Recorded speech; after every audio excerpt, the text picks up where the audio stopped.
So good afternoon, everybody. Welcome to SportWorks Talks. I'm going to check if yes, we are live. Good. Welcome to SportWorks Talks. My name is Christian Page, and with me this afternoon is Fanny from Terre des hommes and Iris from UEFA, and talking about a really super important topic about safeguarding children in sport. And as a father of young children and older children, it's really important, but also as a sport business professional, I really believe this is a hot topic that we really need to address, and it's wonderful that we're able to do that today with this presentation. So I'm now going to hand over, and sorry, just checking, making sure that we're online and we sound okay. Perfect.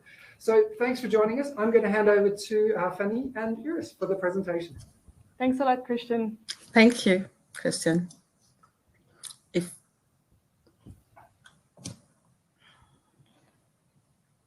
So Iris, I'll let you maybe introduce the talk. Thanks a lot, Christian, for having us here, and it's a pleasure to be here in SportWorks. And Iris, I'll let you start. Is this normal? I cannot see the presentation here. Okay, here it is. Thank you. So good afternoon, dear sport colleagues. My name is Iris Hugo-Bouvier, and thank you for being here and for your interest in child safeguarding. Today, Fanny and me will give you an overview of the UEFA Child Safeguarding program and how we work together with partners and experts.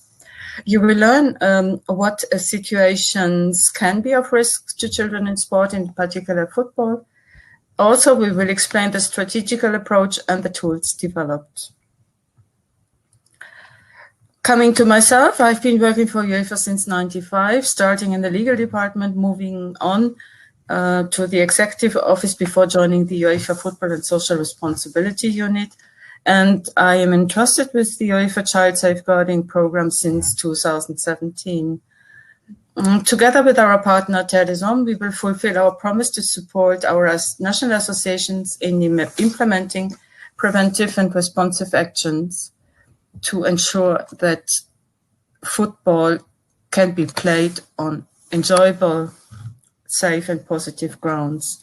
So this is a short overview of UEFA, governing body for football in Europe. You all know we have 55 member associations, which each of them is governing body for football in their own country. UEFA's mission is to promote, protect and develop European football at every level of the game.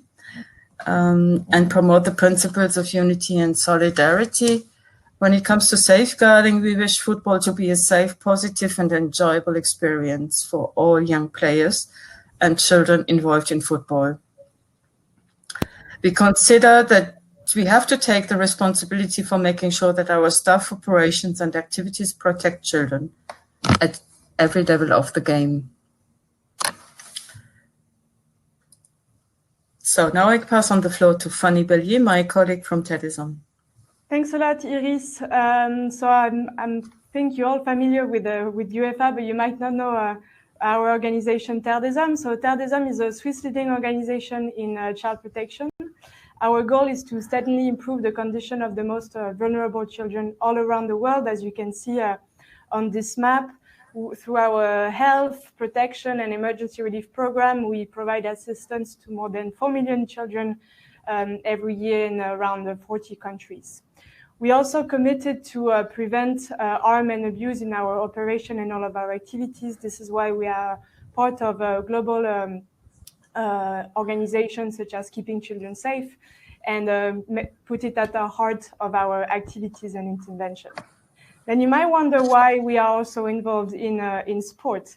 So we have actually a global vision when it comes to child protection and sport that is based on three main pillars. So we think children must be protected in sport, can be protected through sport, and also around sport. So protection of children in sport is actually what we call safeguarding, and we'll talk more about this today, of course, is to make sport a safe environment for all children practicing it. Then we believe that child protection can be also achieved through sports. So that's all the sports for development and peace topic, and sport is a good tool to enhance child protection and to achieve psychological support or social cohesion, for instance. We have worked with the International Olympic Committee and UNHCR on this topic and have developed a sport for protection toolkit for forcibly displaced youth, for instance. Then the last topic is child protection around sport, which is the responsibility of sports governing body to ensure that they major sporting events respect child rights before, during, and after the event, and that they do no harm children. Then let's look a little bit more in details about child safeguarding. So I'm sharing with you this frightening data. 1 in 5 children in Europe are victims of some form of sexual violence, and unfortunately, it is also the case in sport, which is a microcosm of sport is a microcosm of society, and abuse also happens in sport. I'm sure you've all heard of media cases, cases in media of child abuse in sport. Could be in football, but also in gymnastics, ice skating. I mean, every sports are concerned about this. This is why it's highly important. But although child abuse reported press focused mostly on sexual abuse, I would like to remind that this is not the only type of abuse that can happen in sport, and we have different ways that harm and abuse can occur. So next slide, please. Thanks. So first of all, neglect. We don't think of it as a type of abuse in sport and in football, but if an adult doesn't provide enough emotional support or consistently pays little attention to a children, that is considered as a type of abuse in sports. So for instance, if it's a hot day on the field and the coach doesn't provide enough water to the children, or if it's very cold and they don't have the right type of clothes, then that could be a type of seen as neglect on the field. Then the second type of abuse that can appear is emotional abuse, which is constantly criticizing, threatening children, which is making them have less self-esteem in them. And sometimes we think that in sport, criticism could be a good thing, but if it stops being motivational for the children, then this is where it becomes an issue. So if you call a child a loser on the field, or you're shouting at him all the time, that could be seen also as a type of abuse. The third one, which is the most easily recognizable one, is physical abuse, so hitting, shocking, biting, beating. I mean, the list is quite long, and it leaves physical injury on the child, so that's the most easy to recognize, I would say. So it could be slapping a child for not performing well, for instance, but also pushing a child to perform while being injured. Then last but not least, we mentioned in our last slide, but sexual abuse is a reality in sport. And this is a sexual contact between an adult and a minor, but also if a person overpowers another. So that could be commenting how well developed a child is, or taking photos of children in the changing rooms, or also having a sexual relationship without any consent. We also, I haven't put it here, but this is an adult to child type of abuse, but we also consider bullying as a possibility, which is also happening between the children themselves, peer to peer, but that's also something that doesn't have a space in sport and in football especially. So now let's look a little bit in more details about the risk factors and the situation in football, but also in sports in general, that may put children that make children especially vulnerable. So the first one is pressure to performance. So winning is, of course, an important part of sports, and we all know about this, but pushing to perform beyond the ability of a children can be harmful physically, but also psychologically, and it cannot be done at the expense of the enjoyment of the children. Then the second, sorry, I'm just jumping in here. Excuse me, Christian. The second one is injuries. Of course, it can happen in sports, and we are all aware this, but we can't push beyond reasonable the children in their practice. The third aspect related to this as well is physical care. We have set certain settings in sports, such as the changing room, the showers, physiotherapy treatment, that can put children in a particularly vulnerable situation, and we must respect their privacy. The fourth one is the overnight trips. So, of course, in sport, we can go away for a match during a weekend, but that's also an occasion to abuse children. So we need to have enough adults to supervise, look at the transport arrangement, and put some preventative measures here to better protect children. Then close relationship. This is an important one. In every sport, I believe that coach play a key role, and the children may want to please an adult in some way. So we need to be very careful about this. And in child safeguarding, we say that no one is above suspicion. That doesn't mean that everybody is suspect, but that everyone is held to the same standards. Then the last one that applies especially in football is team culture, of course, which is created by the players, but highly influenced also by the coach.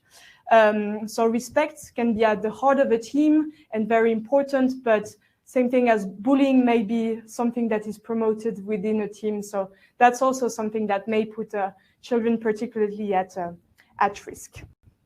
This is why UEFA has taken an important step on safeguarding, and I will let my colleague Iris explain their vision and definition.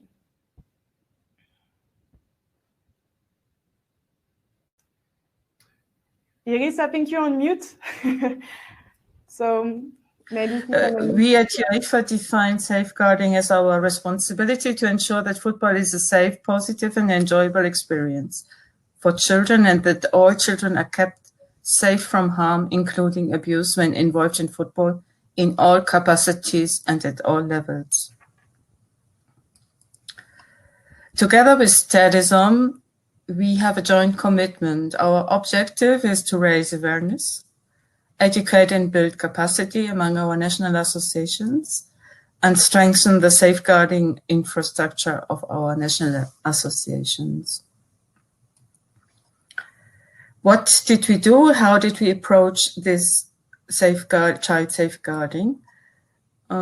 It started with our president committing at the UEFA Congress in 2017, and he repeated his commitment at the UEFA Congress in 2019. Thank you for playing the video. My dear friends, restoring hope and solidarity means thinking about more than just ourselves. It means thinking of our society.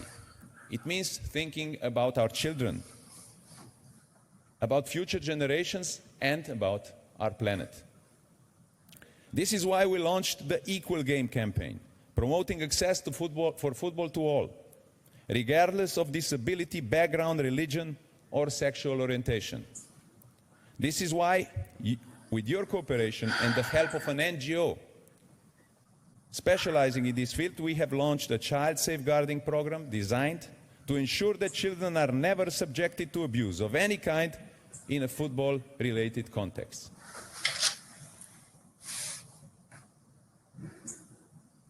Thank you.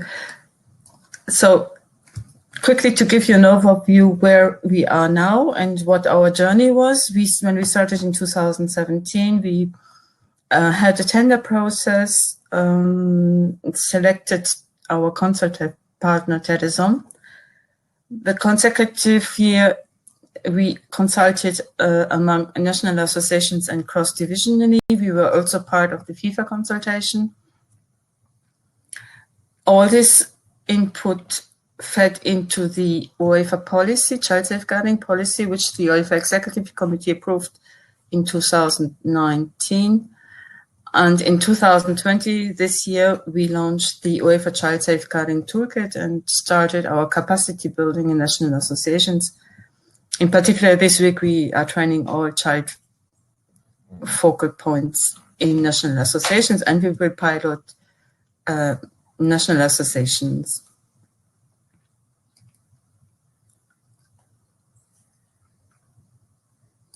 mind, I would like to explain a little bit our approach in terms of key principles. So as Iris explained, what was key in the development of the tools in our safeguarding journey was to involve as many persons as possible in the design of our tools and consult them while writing the child safeguarding policy, but also the toolkit. So we have a multi-stakeholder consultation to increase the ownership of those tools, but also to better identify the gaps and make sure that our tools answer to the needs on the field and are as relevant as possible.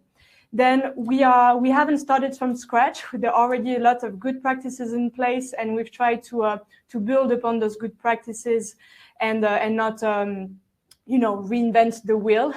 So this is why we've worked based on the work of NGOs, on the work of what national associations have already done, or international alliances like Keeping Children Safe, or the international standards on child safeguarding in sport for children. Then the third point, which is important, is that safeguarding is highly contextual. So it's good to have a policy, procedures on the paper, but it's important to implement them directly on the field. This is why the piloting and the testing is highly important. And now that we have all of our tools that we will present straight after, it's important for us to go directly on the field and support the National Association to put this in place and contextualize those tools in their context. Then the fourth point is embedding safeguarding in the DNA, in the thinking, but also in the different procedures of UEFA. This is why we have worked in close collaboration with all units of UEFA to also include it in their procedures and in their work. So it's a cross-cutting issues, and it's not just something in silo, because we believe that safeguarding is everyone's responsibility, and we should all focus on this. And then the last point is empowering and supporting. Of course, education is key, and I think Iris mentioned it. If we want to both prevent but also be able to respond to harm and abuse, it's important to educate and build the capacities of the staff, of everyone involved in football activity. And that's a key point in our program as well. So now I would like to introduce you very briefly the tools that we have done. So first, the child safeguarding policy, but also the child safeguarding toolkit for UEFA member association. They are both based on 5 key goals. I'm not going to read them. You have them in front of your eyes. But both documents highlight the commitment of UEFA to make football a safe and enjoyable experience for all children, not only at the UEFA level, but also providing guidance directly for the National Association of UEFA on the field to put that in place through very practical and key recommendations step to step.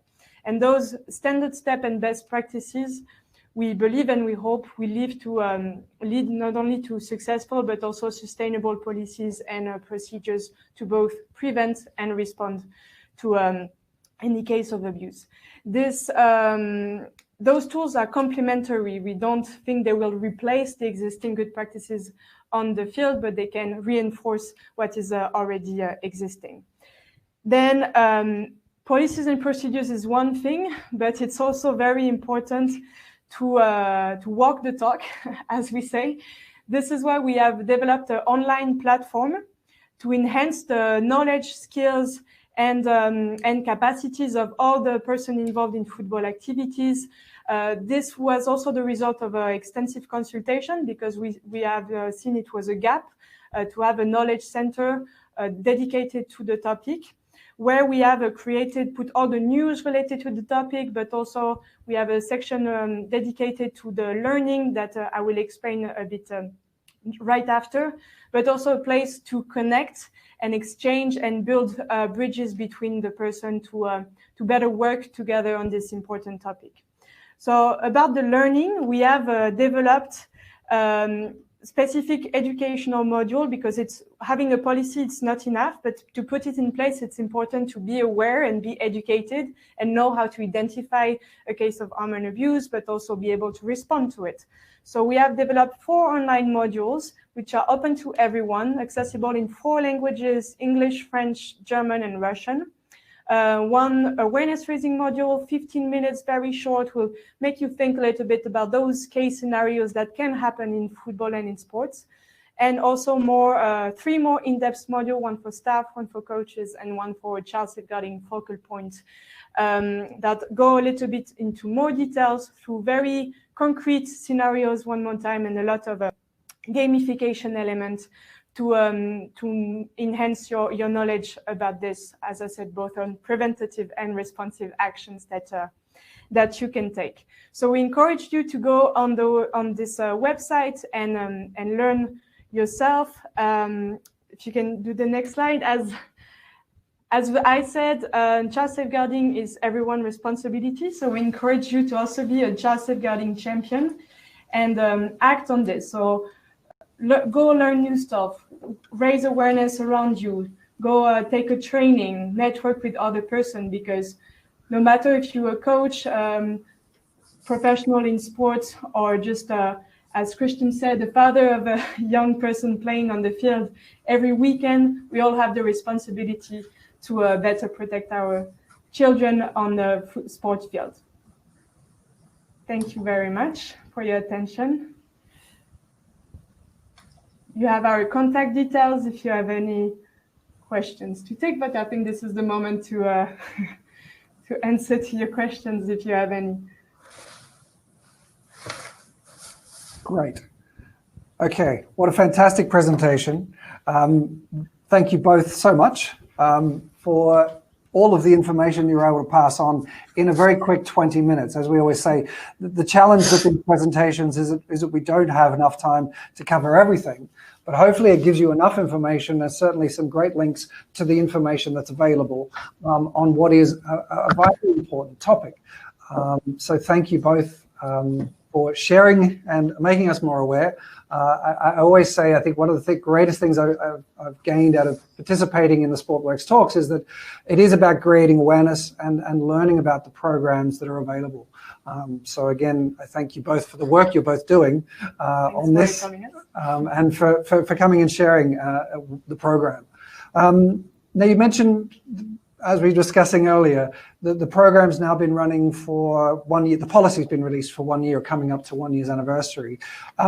And are you both happy with the progress that's being made with the program and with what the policy has been able to enable you to both move forward with? Iris, would you like to start? No, start. Go ahead. I was looking at the chat. There are some questions. Go ahead.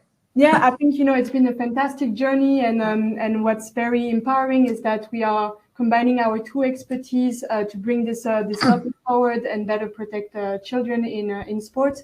It took us quite a lot of time because, as we said, consultation was key, and it's important to involve as many persons as possible to make sure it better answers to the needs on the field. And now we are entering an exciting journey. So we are training now all the child safeguarding focal points in Europe, but we'll also pilot and test those tools to accompany the person in the field to put in place those procedures. And it's also, growing within UEFA, and it's becoming, it has always been a cross-cutting issue, but now it's really part of the DNA of sport governing bodies in general, I would say. Wonderful. And thank you for the questions that are coming in on the chat as well. I can see Iris and I both reading through here. That's great. So I'm going to start with some of these questions. A great question here from Victoria Sancho. Thank you for your question, Victoria. Hello, is there any data that shows if children are more likely to be abused if they play sports rather than if they do not, or vice versa? It's a Great question. Tough one. There's actually very little data related to child harm and abuse in sports or outside of sports. So it's still, I think there's still a lot of progress that needs to be made. Some research has been made, but there's still, for me, a big gap here. So I can't give you more information, Victoria, on this. Apologies. But definitely that would be worth investigating it more and giving more visibility also to this issue. Yeah, great. Completely agree.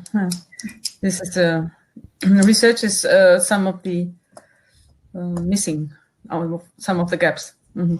Yeah, and I guess it's relatively new program. Like I say, you've implemented a policy and it's stepping forward. So over time, there will be more opportunities to draw down more data, which is again a great opportunity to move things forward. Yeah, absolutely. And we're not the only UEFA is not the only sport governing body working on it. So there's a really a growing movement on this and more work being done. So can only improve. Great. Question here from Siret. Thanks for the question, Siret. Apologies if I'm pronouncing names incorrectly. I do my best. Thank you for the information. Out of interest to see what other IFs or CAs are doing. I took the UEFA awareness raising course yesterday. Nice short course and simple, but and fully serves the purpose. So there's some great feedback. Good to see. Thank you. Thank you. Good question. Thanks for the feedback, Siret. About other IFs, you mentioned it's in other governing bodies are starting to take on board safeguarding policies. Is there other work that Terre des Hommes is doing in other sports, or is it specifically just with UEFA at the moment? So in terms of safeguarding, Terre des Hommes is working specifically with UEFA now. I mean, it's a big program, so we have a lot on our plate. We work on sports for development with other IF and sport governing bodies. So I mentioned the International Olympic Committee. Yeah. When it comes to safeguarding, there are actually a lot of federation working on it. The IOC also has a toolkit for their NOC and IF. FIFA has launched the FIFA Guardians and is also developing training programs, but Iris could tell you more about this because we are, of course, collaborating and try to be aligned in our approach. And then I know that recently the Taekwondo Federation launched their policy, so there are more and more people working on this, which is a very positive step, but it can be sometimes very overwhelming because the feedback we get is, where should I start? What should I do? And where should I take it? So I think sometimes people fear to start on this because they see it as, waking the beast about abuse, where actually it's about protecting children and making sure they are safe and not, thinking the wrong way. Yeah, it's a great point you make. It is about awareness and about protecting, safeguarding. And then, the byproduct is that we reduce the abuse. Yeah, absolutely. That's wonderful. Iris, did you want to add anything on that? There's also a very interesting campaign on the level of the Council of Europe, who is having the Start to Talk campaign. They are very much, the European Commission had it very high on the agenda recently in sports, for sports in general, and we have a memorandum of understanding with the Council of Europe and the European Commission. One of the important things is, what do governments do? Because sports is one side, but we cannot enforce any regulations if there is no law for it. And we are not police also. So the thing is, we are mostly relying with Terre des Hommes on child protection agencies and police and local national legislation, governmental bodies. I know that the Council of Europe is working on European countries to get focal points in governments, but this is a project in progress. That's great. And I realized that was actually one of the goals you set out in the policy about aligning with local agencies. It's one of the steps, which I think is key. As you say, as a sport governing body, you're not a policing agency. So it is important to have that legitimization, I guess, too, of the policies and support. Absolutely, and we highly recommend, as you said, we don't expect a coach to be child protection specialists, so that's why it's important to work in collaboration with as much as possible with local organizations that can support this. Great. Okay. Well, thanks for that. So we've got a lot of questions here, so thank you for sending them in. So one here from Martin. Thank you very much. Interesting. Can you describe how UEFA monitors progress on this at the national level, if possible? So, Iris, should I go or do you want to go? Go ahead. Go ahead. I think you know what you... So it's one of our key pillar in our goals to monitor progress. So now we haven't started yet the piloting. So we are accompanying the National Association also in this journey, training them on this topic and providing them concrete tools that they need after to adapt. But this is where we always say, you know, it's important to start with a self-evaluation, where you are now, and what do you want to achieve, and then you can also better keep track of that. But we have developed specific tools for that and provide training on this topic. Okay. Well, that's like yeah. Sorry. Go ahead, Iris. What is interesting is it's learning by doing, because we have different programs in UEFA, like the UEFA Playmakers program, which concerns girls at a very young age. And we had to make the program go, we had to oblige them to have a safeguarding policy. So this is then a process which will make changes to the approach in a national association now. Yeah. Okay. So it's great that you're seeing your different programs linking to each other to support each other, which is, again, it's great. Because quite often policy can be made, and if it doesn't relate to anything else, it's isolated and difficult to implement. But that's great that they're supporting each other. That's good news. There's another question here which follows on from that, from David. Thanks for your question, David. So do you have feedback loops which with stakeholders to assess the effect and progress? So you're mentioning you've got tools and measurements in place. Is there anything specific that you could perhaps share on that? Yes, well, thanks, David, for your question. What is important for us also is to engage the conversation directly with the stakeholders and the person on the field. So in this piloting phase, we're actually collecting all feedbacks from the National Association and the person on the field to help us refine and review the content of the toolkit and be able to adapt it to better answer to the needs. So it's also a working and a learning progress and process for us, including in terms of monitoring. So the tools that we have now to monitor success might not be as successful as we think. So we also count on the feedback of the person on the field to enhance the content of our tools. Great. Hope this answers your question, David. Thanks. And as I say, test and learn. It's an early piloting phase. So again, it's great to see that test and learn process has been implemented. I think it is easy sometimes to build a program. You did a great lot of consultation. And again, it's wonderful to think that you're taking stepping stones. The reason I say that is because I work in technology, and I often see there's often a desire to build something and it'll do all things for everybody. But I think that one of the most important steps is the testing and learning and taking those steps. Yeah. So it's great. Great. There's another question here, more on a legal standpoint, probably for you, Iris, possibly. Which adjustments UEFA had to go to, and on this point, what are the recommendations for the national associations? I guess it is, as you mentioned, it is a sensitive topic. It is the police, so perhaps how you legally were able to build a framework. I would not say that we have a legal obligation, because we didn't make it mandatory. Yep. Our primary objective was to prevent and raise awareness. Legally, I would say maybe the question is what happens if something happens? Yeah. And then is a whole process which starts. So we have a certain process, which means that safety and security, first of all, is for national associations. That the organization of our competition means that we delegate safety and security to the national associations.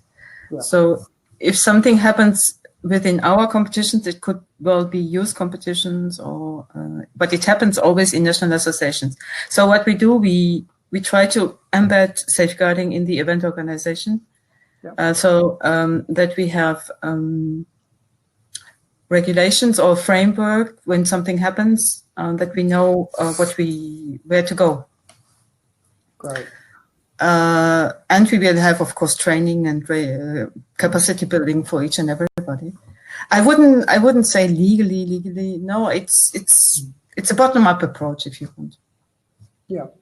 And I guess that it sounds like that's also linked to, as you're saying, the responsibility ultimately sits with the member association, the national associations, and also the hosting organization.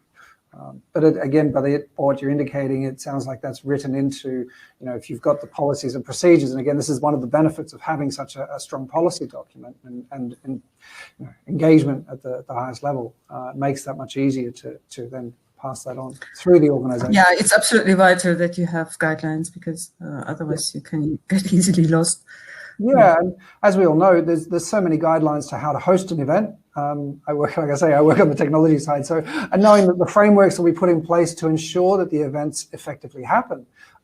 So it's great to know that we can also use those processes to support such important policies. It's good. It's great. There are of course other issues which are all in the policy, and there's so many details you have to think about, the staff recruitment, for example. Yeah. How do you do this? How you make sure that you have the right person? Yeah, it's and it's nothing ever like this is simple. But again, it's wonderful to see that the steps are being taken. And this is the steps forward, which is great to see, piece by piece. So I've got lots of questions here, and we're pushed on time a little bit. So I'm just going to jump to Haley. How is this important safeguarding work informing UEFA and TDH's work beyond Europe? Sorry, say that again. So it's how is this safeguarding work that you're doing informing UEFA and Terre on the work that you're doing outside of Europe? Because obviously you've got engagements, as you said. Terre works globally, not just in Europe. So is this also helping? So for me, I will answer as a Terre des Hommes organization. There are two sides of it. As Terre des Hommes, safeguarding is the key component of all of our activities, not only in Europe, but also all around the world. So in all our intervention, both in development or humanitarian settings, safeguarding is where we always start, because we can't protect children if they're not safe at the beginning. So we have a safeguarding policy. We've been working on this for many years, and is as important in our health intervention as in our sport activities on the field. Then when it goes to football outside of Europe, this is, I believe, outside of UEFA territory, which is the European football governing body. And UEFA, Iris, I'll let you complement, but FIFA has developed a safeguarding program as well, and are working with the other regional football organization, I believe, on this topic. Exactly, yeah. They have the FIFA Guardians program, yeah. Mm-hmm. And it sounds like what you were saying earlier too, both Iris and Fanny, that you've done consultation with all of these organizations as well. So it isn't operating in total independence, which again, I think is a great step forward and sharing. This was very important for us from the beginning, because we wanted to have the buy-in from everyone. It's easy to get something and plant it, but you will never have the buy-in. Yeah, and it's good. It's great. These are the steps that are necessary. So thanks for that question. I'm going to now jump to I've seen from Diane. This is going to be our last question. Diane, I've seen you're working in some countries in Africa. Do you have a plan to expand your program in other African countries? It's probably not a question, not so much for UEFA, but more for. Yeah, well, as I said before, we are also working in Africa, of course, more in development and humanitarian settings, not specifically on sport and football.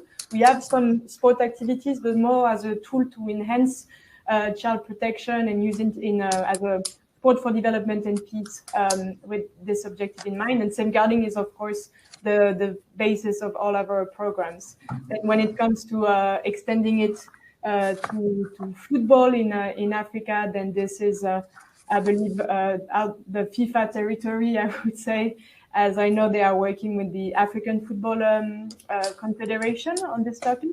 But, you know, what we always say is that our tool is not just limited to the European territory. So this is why we have made everything open to everyone. So no matter if you're coming from Africa, South America, Asia, and so on, you can always take our online courses and learn and educate yourself with this. Our tools are general, so you can always contextualize it and use it for your own organization or your own own staff or whatever. So then it's up to the person to use it and adapt, and we're always happy to support if there's any specific request on this topic. Great. So on that note, I want to say there's a couple of questions here that haven't been answered, but what we'll do is we will actually pass these questions out to Fanny and Iris and get them to answer them. We'll post these up on a forum, which will be linked to the presentation, so you can rewatch it. And we'll also put all of the links to all of the training materials and the links to the website, so that you can follow up as you wish. And also please feel free to pass on this information. It's vitally important.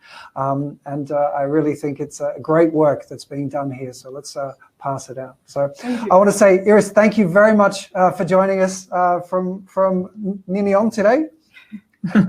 Thank you.